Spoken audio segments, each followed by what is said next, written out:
keessaan obboleetti teenne hedduu takka galatoomii ulfaadhu meeshaa gatii bareedaan nu bitaa jirta haala yeroo akkasumas haala gabaa irra jiru bitaa jirta jettanii warroonni galateeffatan keessaan dhufanii hundi keessanii hordoftoota kiyya anuma takka isiniin goone maallaqa keessaniin isinii bite isinillee waan ifaaje kiyyaa naaf kafaltanii anis maallaqa keessa fuudheetini wanta gabaa irra jiru waan gabaatiin isiniif bitaa jira jechuudha. Taaritii bakka takka takkatti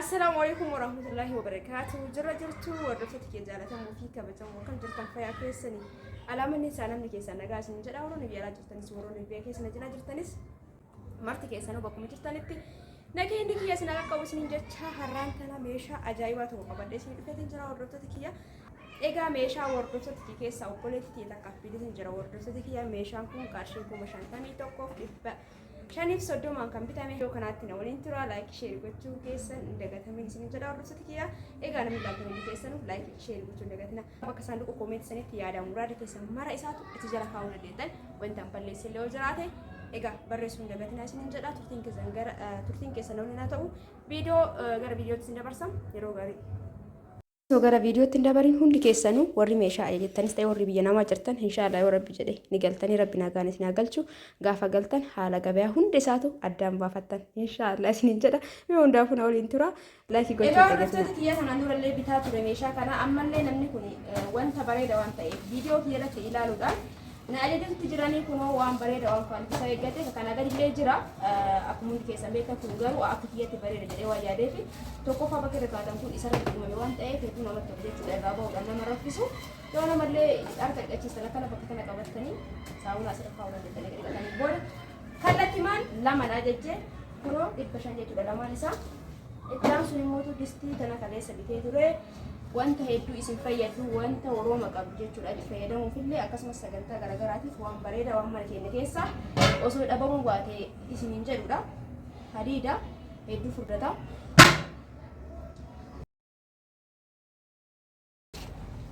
أكلت حالة بريدة كنتين لا كوب سلام لمتي فري لما بتيجي جرا ما شاء الله تبارك الله بقيت كفردا رجعتها distiwwan kun biyya keenya keessa ni jiranii yeroo baay'ee yeroo tokko tokko ni badanii yeroo tokko tokko ni dhufan jechuudha. Qajeelumatti daqiiqaan isinirraa akka gabaabbatu jecha gatitti isin dabarsa. Isaa tokko kana qarshii 2800 bite. Illee ka jedhallee akkasuma bite jechuudha. Ka kanaa gadi illee jira, ka kanaa ol illee jira jechuudha. Saayiziin isaa isin akka fedhii keessanitti ajajachuu dandeettanii garuu distii kana manaa osoo dhabuu baattanii isin jedha akka nama tokkootti. Egaa itti aansee asumaan tirii kanallee firee lamatti bitinaan jettee waan bareeda waan bitaa jiruuf video makiyarraa screenshot godhuudhaan kallattii maal kunoo tirii kana jettee jirti. Tiriin kun qarshii 600 bitame keessummaaf ta'ee maatii keessaniif ta'ee waan bareedaadha furdaadha jechuudha kiyyabuudha. Akkanatti adiin ajajjee lumutti qarshii 600 tokkichi jechuudha hojjettoota kiyyaa. Egaa kan isin jedha itti aansee distii tana egaa hundi keessan hojii jettanii bitaa jirtanii anillee isinitti himaa jira waa'ee isinillee ibsa isinii kenne yoo barbaadan maallaqa xiqqoo itti dabalatanii osoo kanarra fudhatu jettanii isinii jedhee jira garuu fedhii keessanitti hundaa'uudhaan ammallee distii yeroo lamatti naan jette waan ta'eef keessaan baasnee kunoo firee 5 firee 10 jechuudha. Haadha kiyyaafillee ofiifiyyee jettee waan jetteefu firee lamatti biteefi jira qarshiin isaanii beekanii qarshii 2700 bite firee 5 kana kan jalaa kanallee 2700 bite jechuudha. Itti aansee mootu meeshaa abbaa gadaa kana sinii abbaa gadaa kana kunoo meeshaa isaa wajjin yeroo baay'ee meeshaa isaa hojjettanii waan gaafataniif meeshaa isaa wajjin qarshii 3,000 fi 100 garagaratti immoo herreeguu ni danda'ama jechuudha. Hordoftoota kiyyaa akkuma yeroo faamuttuu jechuudha yeroo baay'ee isinitti hima jira waan ta'eef. Eegaas dhufee mootu garagaratti saanii giloobaalii kana as keessaa baasee kana darajiree jira kun darajaa tokkoffaa lammaffaa sadaffaa arfaffaa shanaffaa jechuudhaani kunoo 2 3 4 5 Saaniin kuni akkuma ta'an ture isin ibsee ammallee ibsaa ooluun barbaadu. Tokkoffama kanatu jira tokkoffaa lammaffaa sadaffaan hin jiru. Garuu saayiziin isaa xiqqaa guddaa qaba. Ayinaan isaa adiif boora qaba. Gabaabumatti qarshii 4,800 bitaa ture kanaan ture jechuudha. Torbee kana keessa 5,000 bitaa jira jechuudha. Firee lamatti bitee fi firee lama jechuun darzana amma akkanatti tokko deebi'ee jira kunuun jira jechuudha. Kaartoonii keessaa kan ammoo kaartoonii kana keessaa baasee kunuun keessaa bitanii sirree kun itti deebi'ee jechuudha boodarraa. Amma garuu isin maan akka gammadduuf tokko baaseetti agarsiisaa jira qarshii 5,000 isaa lama qarshii 10,000 biteefii jira. Itti aansee gara isin dabarsa osoo asin ga'een dura joogii kana kunoo ishigii lama biteefii jira waan bareeda.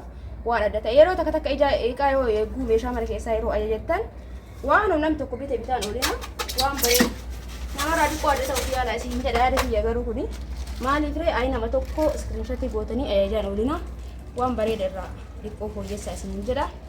Itti aansee saanii buddeenaa kana kanallee viidiyoo maan biteerraa waan tokko gisee bituu ka isinatti ergitan caalaa wanni sun bareeda yoo ta'e filannoo kiyya garas godhee bite jechuudha. Waan bareeda waan borullee galtan itti gammaddan maaliif jennaan hundi keessanuu rabbi nagaan isin galchuu gaafa biyya galtan ni argitan waan ta'eef waan bareeda jechuudha. Waan isin itti gammaddan takka diizaayinii isaa dhiqqoo addaa ni bareedallee hedduu guddaadha. Kun sagantaadhaaf malee mana keessa fayyadamu yeroo kana namatti hin tolu.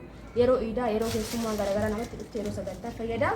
Isa kana firee nama bitee fi guddaa isin ayinaa hundaa ayinaa arfanu kanatti naan jette ayinaa arfan hin binneef sadii wal fakkaataa godhee jechuudha. Laan wal fakkaataa godhee fi tasadaffaati kun isin afranuu akkanatti ayinaa tokko naan jette garuu ayinaa tokko hin arganne isin jedha gatiin isaa isin jettanii isin kunee kalee soraabee kuni 350 saayizii diqqaati malee ayinaa tokko kuni baay'ee guddaadha. Lamaan kun 500 bitama jechuudha tokkichi isaa. Inni kun immoo 350 kana muka taalee immoo tanaa gadi jirtu jechuudha. Akkasiniin jedha. Egaa itti aansee immoo isa kanallee waan takka takka irra kaatanii mana keessatti firee 4 bitinaan jette. Kanaan durallee biteera waan kana. Firee 4 qarshii 400 bitee jira. Egaa akkasii hordoftoota kiyyaa kun asumatti raawwate. Egaa maallaqaa kana gisee hedduu isin ibsee jira. Amma ibseen barbaachisu tokkoffaati. Gamada isa tokkoffaadha malee meeshaan tokko isiniin jedhee jira. Ka gabaarra jiru sun hundi isaatu garuu ani bitadhee jira mana kiyyaa hundi isaatu gamada qaqallaan hojjete ka gamada ka gabaarra jechuudha. Suuqii kan mudhattan ka gabaarra sun ka gamada lamaati. Kuni ajajaan ka hojjetame yoo barbaadan bakka sana yoo isinitti agarsiisaniin jedhee jira. Ajajee jira gisee sun fuudhu jechuudha akka biraa. Kuni ka onni fuddaan hojjetame elektiriikni isaatiif humnallee ni qaba akkasumas gubachuurraallee haga tokko ni dandamata jechuudha. Qarshii 650 bitee Oroonni asumaan immoo meeshaa gatii bareedaan laabitaa jirtu jettanii hedduu teessee nagalateeffattan isinillee galatooma maallaquma keessanii isinii bitee wanta godhe hin jiru. Egaa akkasiniin jedha isa kana immoo tokko shoorbaa kana firee 12 ajajjee jirti. Firee 12 saanii isallee firee 2 ajajjee isa kana hundi keessanii dhibettanii qarshii 100 bitame jechuudha. Egaa akkasii hordoftoota kiyya daarzaana 12 garagaraatti jechuudha. Maaliif firee nama tokkoofillee akkanatti onni isaa wajjin shoorbaa gisee shoorbaa kanatti naqalee kan ammoo namaaf qicuuf as deebi'an mallee akkanatti jechuudha. Dachaan ajajje waan ta'eef qarshii 100 isii daarzana 2 jette. Egaa akkasii daarzana tokko firee 12 qarshii 1200 kanallee firee 12 qarshii 1200 bitee itti aansee isa kana hundi keessanii ni beektanii bal'aadha ceffaa qaba qarshii 450 jechuudha. Bitee haala bareeda ta'een gatii bareeda ta'een isa kana qarshii 450 bitee jira. Kana dura salmaan bitaa ammallee salmaan bitaa jira. Itti aansee addaan hin kutu meeshaa fakkaatu kana isa kana kafaandishaa tokkoffarratti furdaadha addaan baya hin beektanii marti keessanuu xiqqaa fi guddaa qaba. Egaan tokkuma ta'ee xiqqaa fi guddaa qaba. Inni kun kan guddaati qarshii 500 kanarra xiqqoo gadi lash jedhu ni jira qarshii 400 jechuudha. Sun qarshii 500 bitame. Itti aansee isaanii sarbisiitanii darzana lama ajajjee tokko buletti fuudhee fi akkanatti saanii tan hedduu namni hedduu jaalatee eeyyataa jira. Tana keessattuu hedduu takka furdoodha. Hedduu bareeda. Yemmootu ayinaa godhee fi darzana tokko akkana godhee fi darzana tokko immoo akkanatti godhee fi jira jechuudha. Hordoftoota kiyya taawabaa qabdutuuni qarshii 1300 hin bitee fi egaa isii tana mootu isaaba qarshii 1600 bitatee furdoodha. Hedduu takka walakkaa biteef jechuudha. Isin akka jalaa waliin baane gatillee walakkaa isin tana firee 600 jechuudha. Baay'istee yabbuudha 800 bitee tana mootu hisaabuma 300 bitee isiniin jedha 650 kana fakkaata isiniin jedha hordoftoota kiyya. Itti aansee rakaboota abbaa gadaa tokko as kaayee tokko kunuutii tokko as jira suuqaa isaa wajjin illee meeshaa isaa guutuu wajjin kun as keessa jiru jechuudha. Faayidaa itti affatamanii kana akka fakkaata viidiyoo kiyya kanarraa. Egaa wanti dogongoree waa jiraadhee hundi keessanuu dhiifama isiniin jedha. As biratti waa dagadhee ture. Makaraji leetira 2 tanni 2 bitee fi jira kunu leetira 2 baasuun akkasumallee barbaachisaa natti hin fakkaatu. Garuu baasee isinitti agarsiisame isillee yoo laaltee itti tola kun keessallee Pilaastikii isaa kanarraan baasu akkan turuuf ni gargaara. Leetira 2 jechuudha. Kun asirrallee jira. Kunoo leetira 2. Meeshaa bareeda ta'e leetira 2tti na ajajjee jirti. Inni tokkoon qarshii 850 bitaa jira. Ga viidiyoo jalqabe kana ammallee 850 bitee jechuudha. Hordoftoota gatii isaa ani waan qabadhee jiruuf waan ittiin bite waan beekuuf waraqata dubbisoo waan akka isin hin beeku. Akkanumatti isinitti hima jechuudha. Sammuu keessa qabadhee tunillee akkasuma qarshii 850 jechuudha. Leetira 2 firee 2 bitee fi egaa itti aansee hordoftoota kiyya maankaa kana namni hin beekne hin jirtan jedhee yaadu kunoo itti baasee irraa baasee muluu isaa daradaruun hedduun sa'aatii gubaa kun akkanumatti ishigii isaatiin dhufa jechuudha. Maankaawwan akkanatti kunoo diqqaaf guddallee hundi isaa tokko kan dhufa isa oriijinaala. Kana ta'ee ka qarshii 800 ka qarshii 1000 ka qarshii 1200 ni jira jechuudha. Ani kama jalqaba bitaanii ture san isiifillee bitee jalqaba gaafa bitu yeroo jalqaba bitu jechuudha. Maankaan kun qarshii 1950 bitaa ture hagaadha. Garuu maankaa kanarratti gaafa hiiqa kana biturraa liqoo qannasee jira jechuudha. Qarshii 1800 ammallee qarshii 1800 bitee jira. Isa lama jechuudha.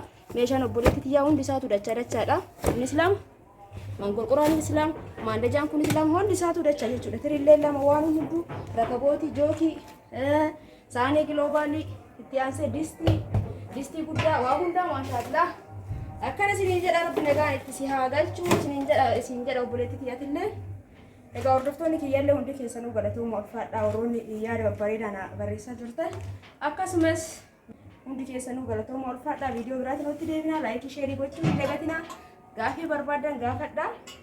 Distii kana hundi keessanuu isin fayyada waan yeroo kamuu isin tajaajiluudha. Bitadhaa isin jedha.